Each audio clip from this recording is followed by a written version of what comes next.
This is the DIY Artist Route Podcast, a journey into what it takes to take your music or creative endeavor to the right people. Build your tribe of superfans and growth farm for real lasting success. This is a podcast for creative people who want to cut their own path and need a little direction along the way. Each episode, I am joined by someone who is doing what you and I do in some capacity. Sometimes that's musicians and artists. Sometimes it's innovators, business leaders, thinkers, gurus, and even entrepreneurs. Connecting with the person behind the work they do is one of the best ways to really gain something valuable. That's how we grow as individuals, as humans, and as artists. And that's what the DIY Artist Route Podcast is all about. I am D. Grant Smith. Thanks for being with me today. Today we connect with Dave Ruch, an uncommon musician who has built his career and brand around educating people with his music. He has a unique method of performing, marketing himself, and keeping a daytime schedule of playing music instead of only playing at night. For musicians and artists with families, that's a very big deal. He'll share his insights, secrets, and methods with us in 1 minute. First, today's podcast is brought to you by Bandzoogle. Built for musicians, by musicians, Bandzoogle makes it easy to build a beautiful website for your music. Their step-by-step system will get you online in minutes. Choose from hundreds of mobile-friendly themes and then customize your design with Bandzoogle's easy point-and-click editor. Plus, all the features you need for a professional website are already built in. You can sell your music and your merch commission-free right on your website. You can build your fan list and send professional newsletters using their mailing list tool. You can pull in content from all of your online services, including Twitter, Instagram, and SoundCloud, and get live support from their musician-friendly team 7 days a week. Plans start at just $10 a month, including free registration of your own custom domain. Go to bandzoogle.com and try it for free for 30 days, and I'll give you something else you can use. Use the promo code DIYPOD to get 15% off of your first year of any Bandzoogle subscription. Right now, bandzoogle.com. Here on The Route, we've talked a lot about education. Past guests on this podcast like Jeremy Young, Seth Godin, Chandler, and Jay Coyle, and others are leaders in online education. You don't have to have an online course to be an educator. For Dave Ruch, his blog and his newsletter are full of incredible tips and strategies for musicians to market themselves to audiences that they wouldn't otherwise think about. He is a professional musician who is also a big proponent and someone who highly prioritizes his family. He's built his career in a way that he can do both without sacrificing either one, and that by itself is a feat. Dave joins us to talk about how to get more gigs, how to network to grow, how to really use social media to build relationships, and a whole lot more. Are you ready to get started? Good. Lace up those shoes, and let's hit the DIY Artist Route. I want to welcome a friend of mine and somebody that has been inspiring me and a ton of other musicians across the country for a long time. Dave Ruch. He is a musician, educator, and blogger from Buffalo, New York. Dave, welcome to the DIY Artist Route. Thank you. What a generous introduction. Oh, well, absolutely true. I read your blog every time you post a new one, and I always learn something, or even how should I say this? I learn something every time, but aside from learning new things, you present insights and kind of a mindset shift every blog article. And I love kind of challenging mindsets, and so I think that's one reason why I've been drawn to your stuff. Oh, wow. Well, thanks so much. I guess I don't intend necessarily to try to change anybody's mind on anything, but yeah, I guess I do come at the business of music from a somewhat different place from where a lot of people come to it from. So I appreciate you saying that it makes you think a little differently. That's great. Well, I mean, one of the things that I really get out of your presentations and the way that you articulate things is that there are some opportunities for musicians to be heard, to grow their audience, and to make a difference in their community, and it's right under their nose. And every blog article you talk about a lot of the same things, but there's something new every single time. It's not rehashing the same old stuff. Yeah, absolutely. I mean, I started the blog just in December of 2015. It's all stuff I've had on my mind and have been talking one-on-one with other musicians that I know about for years. And I've always wanted to start putting it all down somewhere. And there does, I guess it all started locally for me in the sense that there are lots of fabulous musicians here in Buffalo, New York, where I live. People who have been playing, 20, 30, some of them 40 years around town, super talented, and yet maybe still working for the same money that they were making, 30 years ago, in bars and those kind of gigs. And so the whole blog, I guess my reasons for putting everything down on the blog was just first to help some people locally who had been asking me, how do you get these other kinds of gigs, and how do you market yourself? I have a bit of a background in marketing before I branched off as a full-time musician in 1992. I was in a white-collar job in marketing. So every article that I've written to this point, there's about 36 articles on the blog right now. I've tried to take one thing at least that I've learned in terms of booking myself. I've been booking myself for over 20 years, and put it out there. So some of it's sort of general marketing stuff that anybody can benefit from. And like you said, some of it's a little more specifically targeted to people who maybe aren't seeing all the opportunities that are sort of available in the local and regional area where they live. One of the big things you talk about is getting into schools and getting into libraries and very civic organizations to get in front of new audiences. And I'm guessing that by performing in front of these people, I'm hoping and assuming in a way that there's a financial incentive there, but also you're getting in front of a captive audience of kids, but also a captive audience of adults too, right? Oh, yeah, very much so. In fact, certainly in schools, the audience is going to be 90-something% kids, but there's going to be, anywhere from 5 to 30 teachers or so who are there. And so they're being exposed to what you do as well. And then in more public venues, like you mentioned, libraries, some of the shows I do in libraries are actually for adult audiences, and others are for kids, and others are kind of multi-generational. So it's definitely... and these are audiences that may or may not be spending money to go hear live music in more traditional music venues, right? So it is a great way to get in front of a kind of a wide cross section of your own community. But you're right. I mean, what drew me to these kind of gigs, I actually had a terrible tendonitis problem in my right arm in the early 90s. I was playing a lot of music in the bars around Buffalo. I was in my 20s. And I developed a bad case of tendonitis to the point where I had to stop banging out. I was playing in some pretty loud bands, and I'm a guitar player. So playing 3-4 hours a night, trying to be heard over the cacophony of everything else that was going on, I did some damage to my arm, and I had to step back from that sort of performing. And so I started to look around for what else could I do to stay active in music, but not continue to play those kinds of gigs. And so one of the things that drew me to the schools and libraries and those sorts of things is they actually pay really well. And I had made the leap in 92 from a white collar job to doing music full time. So, and I was starting to have kids, and I got married and bought a house all within a couple years. So I was really feeling like I needed to be financially solvent with my music. So all those things sort of combined to lead me towards these other kinds of gigs.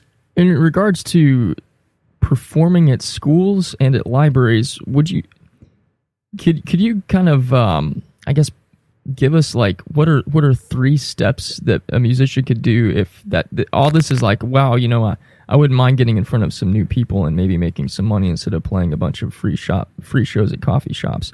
What would you say like that an artist or do could do? I'm thinking like, or is there like a 3-step program or something that you could say that if you just do this, this, and this, you have a pretty good chance of having these opportunities? Well, let's see if I can be succinct about it. I view schools and libraries somewhat differently because in schools you're really dealing with a set of educators who have specific things that they need to be doing with their kids every day. So in that setting, the better a musician can tie what they're doing to what they're already learning at school, the more opportunities you're going to have. So that's kind of an oddball thing. Maybe we can come back to that in a minute. It's a great. I mean, I'd say it's probably my bread and butter at this point is performing in schools, but it's a very particular thing. So maybe we could start with libraries, which are kind of accessible to any musician who does live performances. In a library, you're basically dealing, one of the missions of most public libraries is to entertain and educate their communities, right? And they do that through a variety of things. Some libraries have concert series in the summer. Some of them do kind of just here and there performances through the fall and spring, sometimes related to school breaks and such when they know the kids in town are going to be off for a full week. Maybe they'll do a series of programs. So for libraries, for musicians who are interested in playing libraries, I would say, the biggest piece or the biggest hurdle is just to get your name out there, to make sure every library in your community knows that you're available to perform there and, has some sort of idea of what it is that you do. Libraries book a wide variety of stuff, really, from classical music to folk musicians to singer-songwriters for outdoor summer concerts. They'll book full bands. Not every library does it, and some libraries have big budgets for it. Some have fairly modest budgets for it. So it's really, there's no real sort of clearinghouse I can direct anybody to, like if you just sign up here, you'll get a bunch of gigs. It's more like, and I've always advocated for this, sort of create your own database. If you're interested in performing in libraries, let's say, and you're willing to travel, let's say, a 2-hour radius from where you live, when you have some time in front of a computer, find every single public library in a 2-hour radius of where you live and start to compile, who's the head librarian, either get their phone number or get their email address and develop your own database so that you essentially own the platform that's going to allow you to perform in these places. So once you develop your own database of contacts, then it's just a matter of reaching out to them every so often and reminding them that you're there and this is what you do, and the bookings will come. You're talking about something that that I'm a big advocate for too, which is keeping record of the people that you contact and being very intentional about the relationships that you're initiating. Absolutely. And in my book, which I think you've read, the DIY Musician's Radio Handbook, I think it's important, and you can take exactly what you're doing is the exact same thing that I talk about in the book, which is as you're going about contacting people, keep track of those conversations and keep track with the people and know a little bit about those people before you reach out to them so that you've got something to reference and it's not just, hey, I'm trying to get a gig and I don't really know who I'm talking to and I don't really care. Just give me a gig, which is what most people do. That's such a good point. And I love that about your book. I mean, it's really all comes down to relationships, right? And it's always a person on the other end of that email. So yeah, I mean, and this is the unfortunate part for a lot of musicians who don't really enjoy, and I don't enjoy sitting in front of my computer hours every day keeping notes on who I've talked to, but you know what? That's the only way I know to keep my calendar full, and so that's what I do. I mean, I basically treat my home hours, when I'm not out gigging, I treat it like a 9 to 5 job. If I'm off and I don't have a gig today, I'm going to be in my office in front of my computer basically from 9 to 5, developing these contacts and reaching out and finding out, oh, okay, you do your concerts in the fall, and what kinds of things do you like to book? And making notes on that. So the next time I get in touch, just exactly what you said, it's not this cold thing, and it's not all about me. It's not about here I am. Why don't you book me? I have this great band. It's more like, I know you like to do things in the fall, and you said your audience really responded to so-and-so who got the audience involved and stuff. So, got the audience to sort of interacted with the audience, or got them singing, or whatever it was that the librarian mentioned they like to see from a performance. And, speaking directly to that. It's about them. It's about what they need. It's not about us. I love that, man. I love that you said that. That is right on. And some of the past couple of folks that have been on this podcast have said some of the same things, including Steve Palfreyman and Amy Schmittauer, that we spend so much time as artists and creators focused so exclusively on our work, but we sometimes ignore the fact that our work is for people other than us. And by taking the time and we were talking earlier on about a mindset shift. With a mindset shift of what I do and what you do too, which is growth farming, the mindset is not on me. The mindset is on, okay, how can I think about what I'm doing from the perspective of the people that I want to reach out to, and what is it that they're going to most want from me to make a connection? 100% agree. So you're serving as your own booking agent, which is something that a lot of DIY musicians are doing as well. And from what you just said, booking is about building relationships. So how do you maintain and grow your booking? Well, as we all learned in our Business 101 class, if you ever took anything like that, referrals are always your number one source of bookings, and so repeat business is your number one. Essentially, the more gigs you do, the greater percentage of your new bookings are going to come from those existing bookings. So word of mouth probably being number two. So number one, getting rebooked from places you've worked and we're happy with you. Once you're in the door, that's the hard part, is getting the first booking. Once you've gotten that, you have a greater likelihood of going back to that place. Word of mouth, so from happy customers, happy venues who've had you perform, that's huge. And then, there's a fair amount of outreach that I do on a weekly, monthly, yearly basis. I have a database of thousands and thousands of contacts at this point at schools, at museums, at libraries, at community events, at music festivals, at folk music venues. I play in a 3-piece string band, and so we work in some kind of different markets from what I do solo. It's all of those things. It's a great combination of all of that. And of course, kind of trying to be strategic about where you are online, what you do with social media. I think you and I have talked about this before, the fact that you're kind of much better off sort of finding one or two social channels that you can really find an audience on, and rather than sort of trying to be everywhere and doing everything a little bit half-assed. Trying to find a couple of social media channels that are right for you and where you can reach new people. And, sharing, just like you do, sharing a bunch of free stuff, sharing videos that are fun or funny, but all the while sort of reinforcing in your marketplace's mind that this is what you do, and you're a good guy, you're a generous person who is interested in the greater good, and I think all that helps. I think that's very good, very, very good.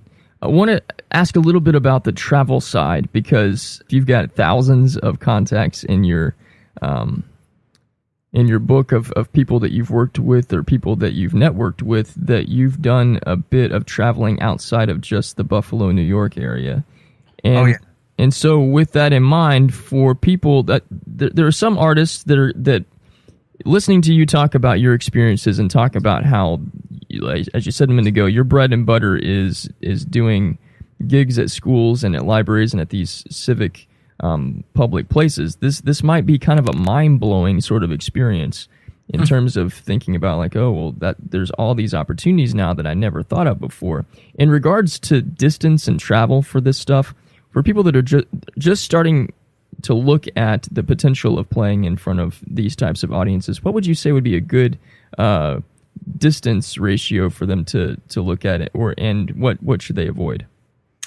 Gosh, I mean, I always say the wider you can cast your net, the busier you're going to be. And so for me, leaving Buffalo, New York, where I live, was the difference between doing this part-time and being able to do it full-time, right? There's just not enough work locally.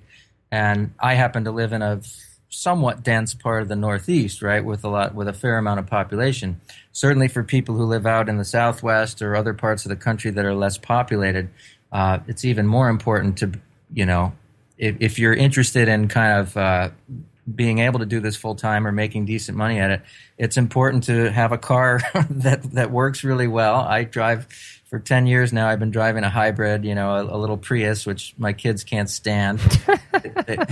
They think it's the ugliest thing. They want me to, at this point, one of them's in high school and one of them's in college. And the high school, my younger son, he wants me to drop him off like a block away from school so nobody sees him exiting the Prius. But I get close to 50 miles to the gallon, and with the amount of driving I put on about 35 or 40,000 miles a year. But I've structured all my travel so that I can come home most nights, because I do have kids and I still have one who's at home, and I don't want to be gone. I really can't. I mean, I could, but I don't want to be gone, a week, 2 weeks at a time. I just don't want to miss those kinds of chunks of their lives. And so I've structured pretty much all my travel so I can get up. I might have to get up really early in the morning, like 3 or 4 a.m., so that I can make it to Ithaca or Albany or wherever for a 9 a.m. show at a school. And then on my way back, I might hit another school, or I might do a library in the afternoon, and then I'll be home for dinner even. And then I might even get up the next morning and do the whole thing again, but at least I get some time at home. But I'm not directly answering your question. In terms of what I would recommend for other people, the farther you can travel, the greater the opportunities. So I would cast your net as wide geographically as you can imagine yourself traveling. Very good. Very, very good. So the mindset of, well, I don't want to get too far away from home, so I've got to just hunker down and see what I can get here. You just kind of blew that one out of the water. Well, that's fine. I mean, if that's what's going to work better for somebody, then more power to them. And they'll, there's ways to dig in more locally and try to get the most out of it that you can. But certainly, yeah, I mean, the more you travel and the more towns and cities you can cover, the greater number of venues there are for you to play in. And, I think another important aspect of that is make sure you're charging for not only your expense to get there, but your time, right? So I have a rate that I charge when I perform locally. If I'm driving 4 hours to do that same kind of show, I'm going to add on to my fee not only my expenses to get there and back, but I'm going to add in a significant amount for my time, because I'm basically spending an 8-hour day going there and back, right? And that, your time's worth something too. So those are just some things to consider with traveling. Oh, that's really good advice, and that's really good advice for anybody in the creative space, whatever we're in, of doing presentations, and I do speaking too, and so keeping that in mind is very good. So much to ask, so many different ways to go. I want to talk about how. And kind of, there's a couple questions I want to ask you with this kind of little pivot we're going to do now, and talk a little bit about where you and I met, because we met in kind of an unconventional place for you to think about building new relationships and colleagues and people that you end up getting to be a part of their story and they get to be a part of yours. All right, Dave, let's talk about building real and authentic relationships via social media, which is, and you and I can define this very well because we understand what that means. It's opposite of a lot of things, and let's call it what it is. It's a mindset shift. So you and I met in a Twitter conversation, right? Yeah, I mean, I want to say either Twitter or Facebook because I know you're on both and I'm on both, and I've seen you post things on both. But one way or the other, sometime early in 2016, I noticed one of your posts, or you noticed one of mine, and we had a little social media exchange, as we all often do. But what I really appreciated was that you then said, which is something almost nobody does, you said, why don't we have a phone conversation sometime? I'd love to get to know you better. So we took it, so, essentially from online to offline. We had one phone conversation, which was delightful. We talked for, I don't know, a half hour, 45 minutes. And so now we call each other friends, right? We've never even met in person, but I think that just points up how important relationships are and one-on-one conversations are.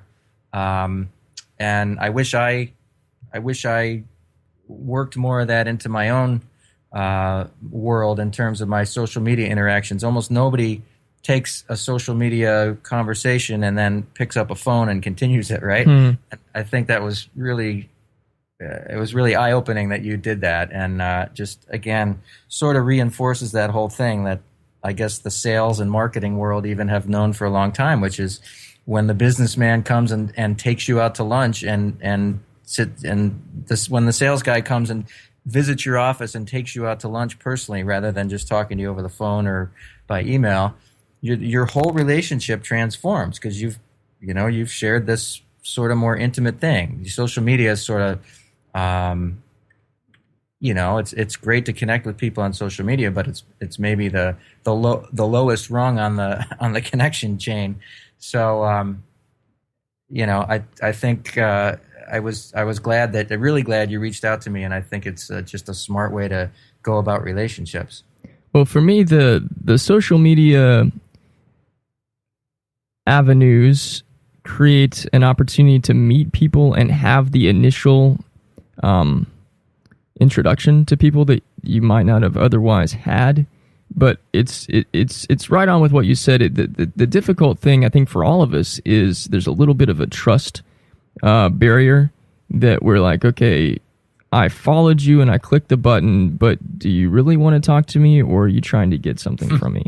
And right. I mean, I experienced that in a variety of ways, and social media isn't the only one. Email is probably the biggest, where absolute strangers, are emailing me and asking me to scratch their backs or give them a handout or whatever without paying any attention whatsoever to any of the platforms that I have or know anything about me. They just know my email address. And so I understand the trust gap, but I think that you overcome that trust gap by being intentional and by illustrating that you're actually interested in the person. So asking questions and trying to really get to know somebody. To me, there's a whole lot that's been missing from the process of building real connections, and social media being an opportunity for that. We're all looking, for the most part, musicians, creative people, businesses, marketers, everybody, we're all looking for quick, fast, hard wins.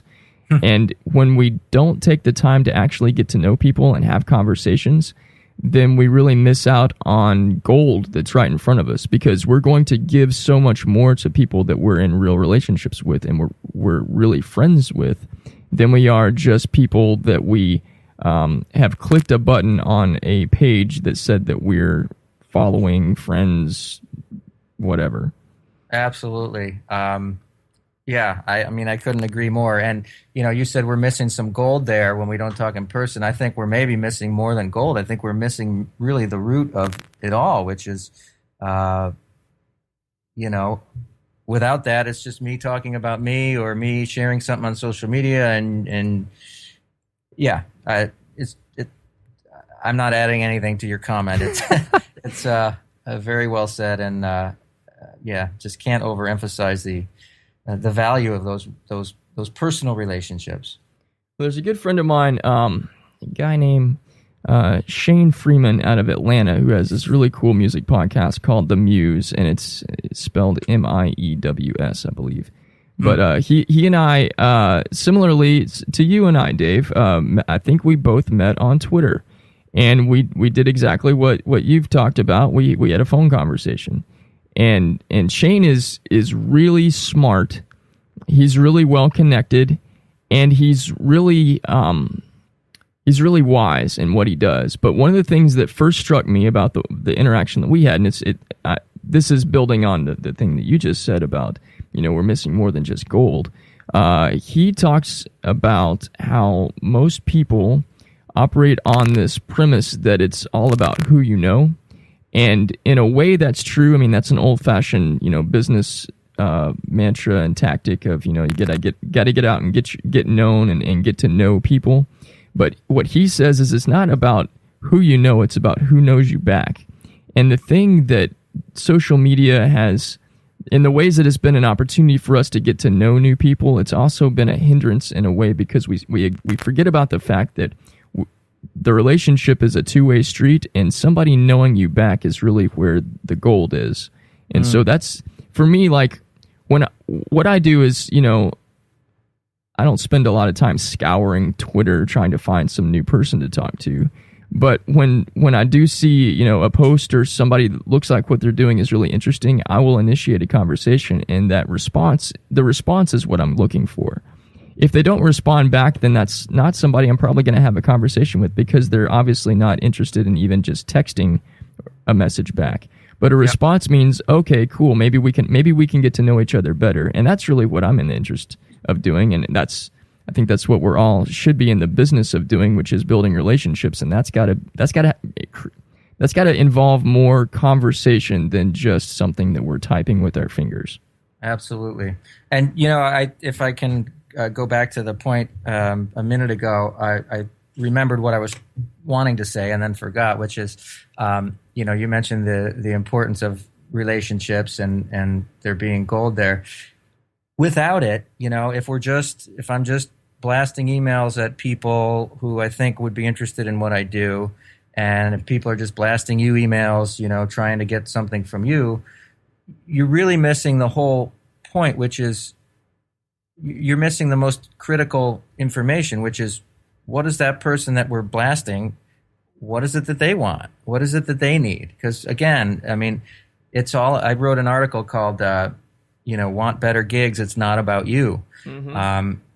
We all get so wrapped up in, well, if I just tell people how good I am or how cool my music is or how this or that or how many awards it's won, they're gonna want to act. They're gonna want to book me for their radio show, or they're gonna want to have me come and perform, or they're gonna want to buy my CD or whatever it is. You're missing the critical piece without talking to the person, which is what is it that drives them? It's the whole thing. It's interesting you bring that up, because I gave a speech last night where I talked about the exact same thing. It's interesting. We are, and I know that your experience with this is true. And if guys, as you're listening to this, just think about this for a minute. We are hardwired as human beings to care about people who care about us. We are also hardwired as human beings to be resistant to people that only care about themselves. And so it's in all of our collective DNA. It doesn't matter what part of the country or what part of the world you're from. It doesn't matter what ethnicity you are, what race you are, what your economic background is, where you went to school. If you went to school, none of that stuff matters. Doesn't matter whether you're male or female. We are hardwired as individuals to be interested in and more engaged with people who pay attention to us. We are really, if we were all football players, we're all more inclined to want to be receivers because we want people to throw us the ball. But most people want to spend all their time trying to be the quarterback and throw the ball to everybody else, but nobody's catching it if you're not paying attention to the receiver that you're throwing it to. And since we're hardwired in that way, thinking about things in terms of engaging with people and caring about them and communicating that value, that's how you grow. It's not a matter of, well, I want to build this thing and I want to be big and I want, so I've got to focus on me. That doesn't do crap. What works is, okay, who is it that I want to get in front of? These people. Okay, well, who is it that they're listening to? These two people. How can I get in front of those two people? Let me figure out a little bit about them. Let me spend some time reading the things that they do, and let me try to start some conversations. I read this incredible blog yesterday. The guy was basically pulling stuff from my playbook, but actually he's been doing it a lot longer, so maybe I'm pulling stuff from his. But he said the number one thing that gets it was a article in Entrepreneur Magazine.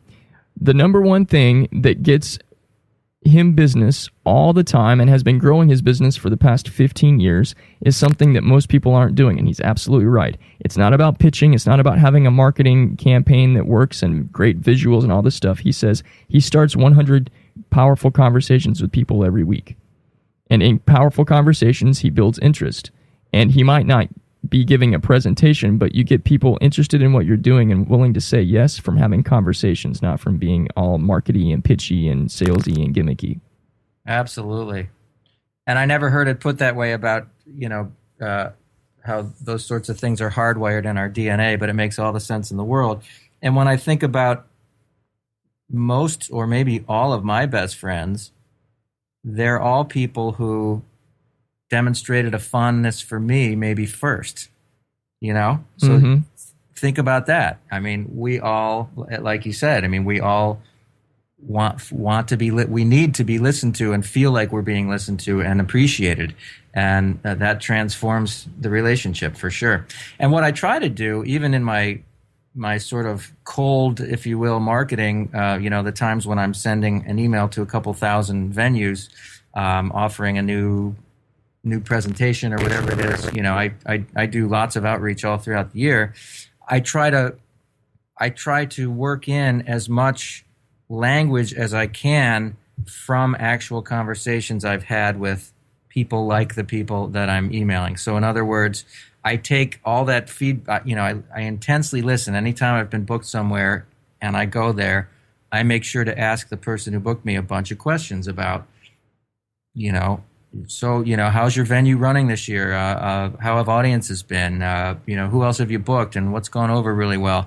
All those sorts of things. And over time, you start to see patterns, okay, these people really care about X, Y, and Z. So when I'm typing my outreach email, even if it's not a personalized email to one person, I'm incorporating some of those things I already know about that audience that I'm emailing. And that can make a big difference too in your marketing.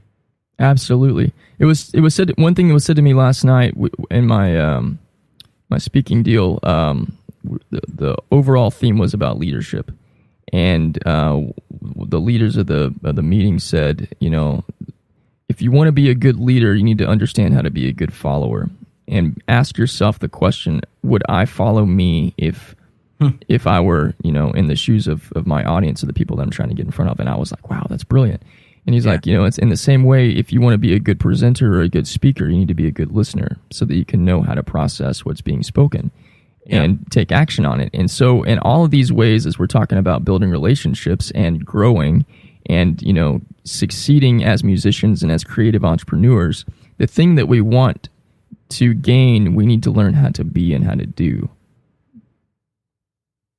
Absolutely. All right, I want to kind of get back to the subject we were talking. This has all been really good, Dave. I really appreciate your insights. I'm enjoying it. Education's a big value to you. I'm curious why education is kind of the pathway you've chosen to really grow your brand. It's a good question. I think it's a combination of forces. One is that I love, and maybe this is right back to what we were just talking about, but I love to feel useful, and I love to be valuable, and I love to. So when you come into a situation where you can not only entertain people but maybe teach them about something, it makes me feel good, and it makes me feel useful, and it makes me feel like I'm contributing to the greater good, right? So that's one. And, to be perfectly frank, when you can combine entertainment with education, your marketability increases and your rates increase. I'm able to charge several times what I was able to charge as a musician who played in bars and those sorts of gigs, because what you're doing is a lot more valuable to the person who's buying it. So educating is not only something I really love to do and makes me feel good, but it puts me into a different marketplace where I can actually make a sustainable living as a musician. That's a lot of insight that I hadn't thought about in terms of like growth in a different way. Awesome. Yeah, I mean, there's a guy named Mick Moloney who maybe some of your audience will be familiar with. He's an Irish musician who's been living in America for 40 years or more. And he, ever since he came here, he made it a point to kind of, travel around a bit in the Northeast here in the U.S. and find Irish American musicians who maybe had ties to the old country and to Ireland's traditional music. And he sort of championed them. Like, he'd go and learn their stories and how the music that they played connected with where they were from. And he'd present these musicians. So he sort of made a name for himself, not only as a musician, but as someone who can put an evening together where he's going to bring these 2 or 3 guys and girls from different parts of Ireland together, and he's going to present them in a concert and talk to them in between songs. And it's this whole sort of wonderful intermarriage of some great music, and you're getting the real cultural context of where the music comes from. And it's a model I really love, and it's something I do a lot with when I perform for adult audiences. I do a lot of work in historical societies and other sort of folk music venues where you can sort of present interesting material. My material's all older. I do a lot of traditional music, and sort of tie in the stories and the context of where it comes from. But Mick Moloney said to me, we did a concert together in New York several years ago, and he said something like, and I love this, and it's always stuck with me. He said, to educate and entertain, I don't think there could be a higher calling for a person, right? Mm. And it really, because, I mean, that is essentially what I've been trying to do for 20-some years, is to entertain while educating, or vice versa. And it really, to hear it put that way from somebody like him, it really has always stuck with me. And I tend to agree with him. I mean, it's a great use of this life that I've been given, I really feel that way. Last question for you, Dave. And I'm going to... let's see. How do I say this? Just say it. Well, okay. It's not really all that profound. I wanted to give credit for where I got the idea from, and that's kind of what the hesitancy was. Credit goes to Steve Palfreyman, my good friend who inspires people all over the world every week. But this is something that is from his wheelhouse. He's very big on legacy, and that's kind of where I want to wrap up our conversation. I want to know, what is the number one thing that you want to be known for when it's all said and done? To be perfectly honest, it's a question I've never had a good answer for. I don't, it's really not what motivates me. What motivates me is more sort of what happens in the present moment, and if I'm able to touch somebody, if I'm able to reach a certain segment of an audience, if I'm able to convey something that people didn't know in a way that they enjoyed learning it, those are the sorts of things that make me really happy. And it's just, I don't know. I mean, nothing I'm doing is so profound that I think I'm going to be remembered for it after the fact. It's just, if anything, I hope people would. Okay, here's something I do hope is that a lot of, we haven't really touched on this in this talk, but I've done a tremendous amount of research into older musical traditions of my region in the in New York State, and brought a bunch of music sort of out of the archives and off of old obscure field recordings, and brought those out and recorded them and performed them for modern day audiences, and sort of provided some context so people can understand, 150 years ago, right, people didn't have radios, so where did their music come from? Well, they had to make it themselves, or they had to go stand where someone else was making it and stand there and listen. So there's this whole legacy, there's this whole body of traditional music that every community had, and every community's music was a little different, right? Music was much more local 150 years ago.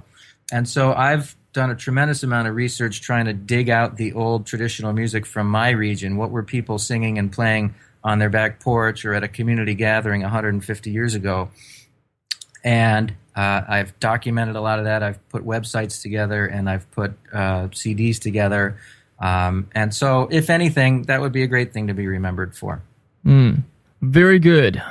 Dave, what is the best place for people to connect with you, subscribe to your blog, and get more, build a connected relationship with you?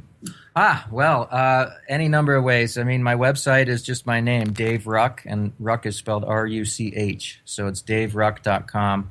The blog is at daveruch.com/advice, and that's where you can find about 36 articles on marketing yourself to these different kinds of venues and doing that kind of work and getting those kinds of gigs. And then, I'm all over social media. Facebook, Twitter, and LinkedIn are my primary channels. So you can just find me there under my own name. It's a fairly unusual name, so it's Dave Ruch, R-U-C-H. Awesome. Dave, thank you so much for being on the DIY Artist Route. You are awesome, and look forward to talking with you more in the future. It's been a great pleasure. Thanks so much for having me on, D. Dave Ruch, musician and music educator, helping artists and creatives learn how to grow by helping other people. Read his blog and sign up for his newsletter. It's an encouraging experience every week. Dave is such an encouraging person. Every part of that chat that we just had, just like every interaction that I have with him, gives me a strong dose of encouragement and joy. I follow Dave not only because of his great content, but also the heart behind it is so loving and so powerful. And these are great reasons to follow the people who are leading you forward. Speaking of leading you, Dave and I talked about how we first connected on Twitter, and that led to a phone call. As you know, I'm big on relationship building. That is what growth farming is all about. If you want to have a conversation with me, get some specific insights into how to grow your music or how to build your entrepreneurial endeavor, connect with me on Twitter, just like Dave did. I'm at Appetizer Radio. Reference this podcast when you contact me, and we'll have a chat. I know that there are a ton in all caps of podcasts out there, and I appreciate you choosing this one to be a part of your day. If any of this podcast connected with you in any way, shape, or form, share it with your friends now to help them grow. Give them the link to hear it and tell them one more thing. Say, I love you. Seriously, give love always. Love has more value on this planet than anything else. And you can give love to me by subscribing to this podcast, and even beyond that, joining my Growth Farmers list at dgrantsmith.com. It's the Growth Farmers Almanac on the main page. You like that? Sound creative? Well, sometimes I get some clever stuff. Connect with me and I'll share more clever things with you. That's it for this time. We'll pick up again next time with a new journey person to teach us even more about how to grow as artists, creative entrepreneurs, and human beings. Be uncommon this week, my friend, and keep growth farming. I'm D. Grant Smith. I will see you next time right here on the DIY Artist Route.